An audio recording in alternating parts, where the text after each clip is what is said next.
Hey guys, it's an election season. St. George City elections are the most important thing. We want you to go to votestg.com and find out who's running and what they stand for. See us all over Southern Utah in our voter information booth. We'll be at Digby's Market, Red Rock Bicycles, and the park. We'll see you out there.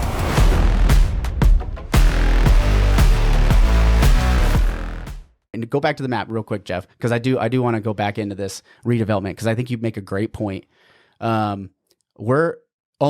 I was told once, and it stuck in my mind, I don't know if it's an actual fact, but 11% of the land in our county is actually privately owned and available for development. Mm-hmm. Is that correct? Pretty close? That is. Okay, so I haven't been making that up.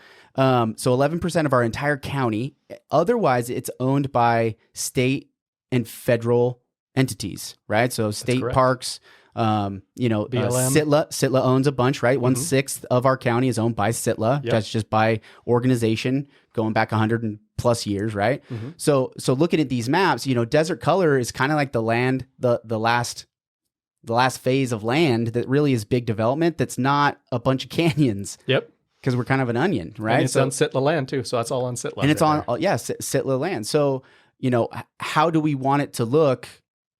How do we get to 350,000? Right? Because I think that's what everybody keeps talking about. We look at this 20 to 50 year plan, and if water goes the direction we conserve water, right? We take the Las Vegas model to heart and say we're in the desert.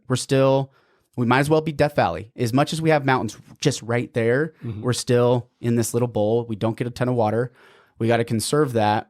But once we're full, we're full. Yep. Then it's what do we do? Right? Then it's redevelopment, urban infill, those type of things. That's how you keep growing at that point. And some people call that gentrification. Mm-hmm.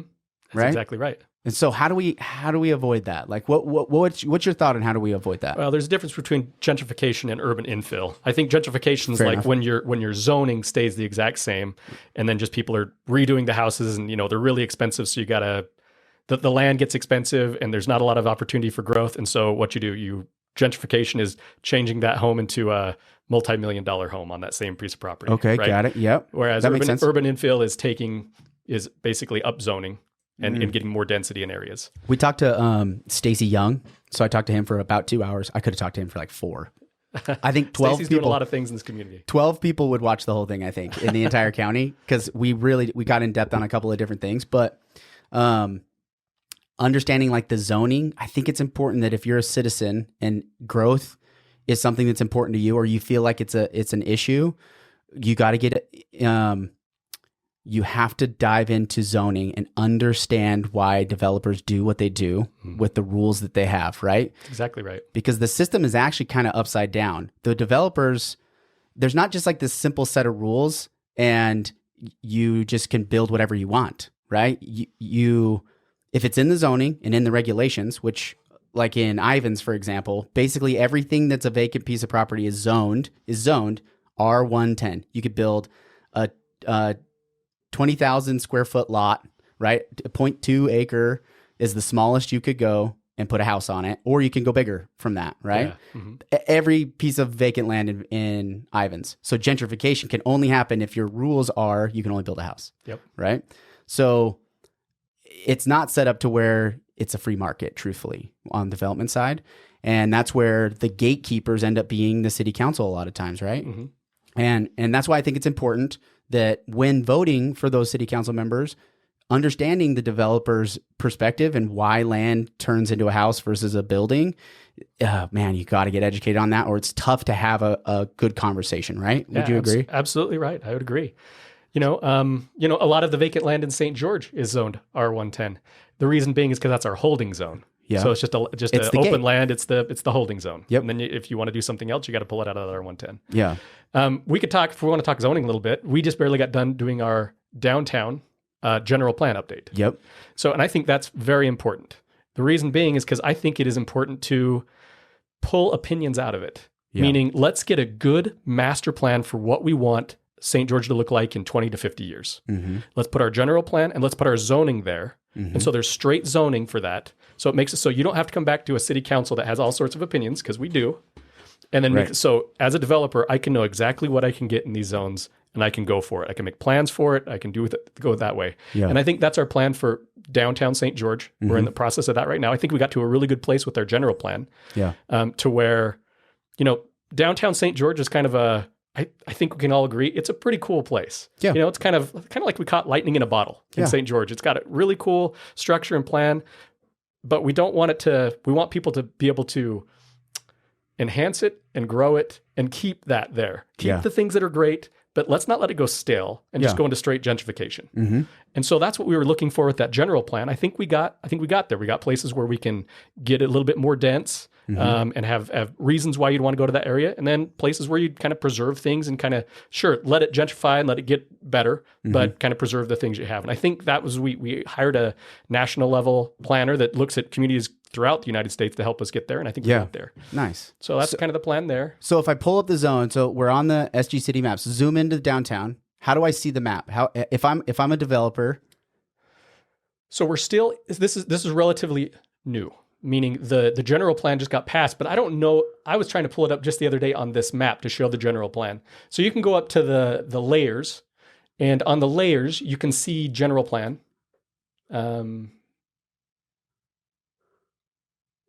Go to maps, actually. Go to the maps. It's going to have the general plan right there. However, this is our old general plan, not our new general plan. Looks like they've scrubbed it. Yep. So they're in the process of making updates. Okay, got it. So then if you go back to the St. George City page itself, up on the tab, all the way to the city page, left. And you go into the home page, I think they have a download area plan right there. Third graphic in 1, 2, 3. And then page 5. There we go. Okay. So this goes out to 2040 downtown lifestyle, responsibility, growth. When I talked to somebody, because I was asking about this, I called just the department. What's the planning and zoning? Yeah, planning and zoning. And so she was talking me through it, and then we were updating it. And I couldn't help but laughing because we just made euphemisms for all the codes that we used to have. Because if you put like the codes in one column and you put what we say each one of these things is in another column, we just simplified it. But it's, we're trading we used to do it this way, where we had a code. It was, R110 or A20, whatever it might be. And now we got traditional neighborhood, connected corridor, and lively. The euphemism for nightlife is lively, everybody in St. George. So if I'm a developer today, could I use this map and come to a city council meeting and say, hey, based off this map, this is kind of what I'm thinking for this property? Yes, there's one more thing we got to do. What's that? So we got the general plan. This has just some general nature to it. Like here's how dense you can go. Here's how high you can go. A few things like that. They've got to now put the codes in it as well. So like if you do a 5-story building, does there need to be certain type of setbacks? Do you need to go 2 stories up this way, then step it back, go up another few stories? Like just different things that need to be figured out. Pork belly stuff. Mm-hmm. And that needs to get figured out before they know exactly. And the plan is to have that figured out by the end of the year. Okay. So working on it right now. Sweet. But that is the plan. That makes it so. Again, you're in a lively area. Okay, I know exactly what I can do. I know exactly what I need to do to build. There's no discussion on it any longer. So on who's working on it? Like when we say like, we're working on it. I don't necessarily think the city council is sitting down saying, this is the number of stories we can have here. This is the paint colors we can have here. This is the, type of design we want over here. Mm-hmm. They're not doing that, right? Well, they bring it to us. So planning and development staff, along with the city manager. So John Willis, so the city manager, John Willis, right? Mm-hmm. Yep. And his team. Mm-hmm. Correct. Okay, they go through it? They go through it along with consultants. So the consultant group that's helped us get to this point. Oh, cool. Okay. And then they're working on those things. And then they bring it to city council. Hey, what do you think? Here's what we recommend. Okay. And then the city council has input based on what, our electorate, what we think that people would like. And that's where what we put.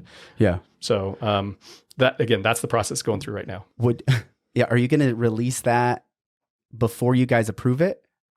Are you going to let people see it? It's a public process. It is a fully public process, public right? process, meaning, there's work meetings where people come give input, and then it has to be passed, right? Yeah. So then it's a public input, goes through planning commission, goes through city council, everybody Perfect, can cool. put in input. Sweet.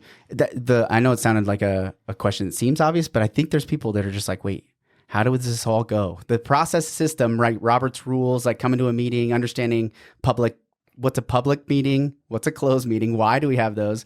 Why, Mayor Randall, she stopped the general public comment on the first meeting of the month, which was unanimously agreed upon by the city council. That is incorrect. Okay. Incorrect let's information. let's set the record straight. Because I'm right up front. I think she made the right call to say, hey, we don't just need general peanut gallery commentary once a month just because.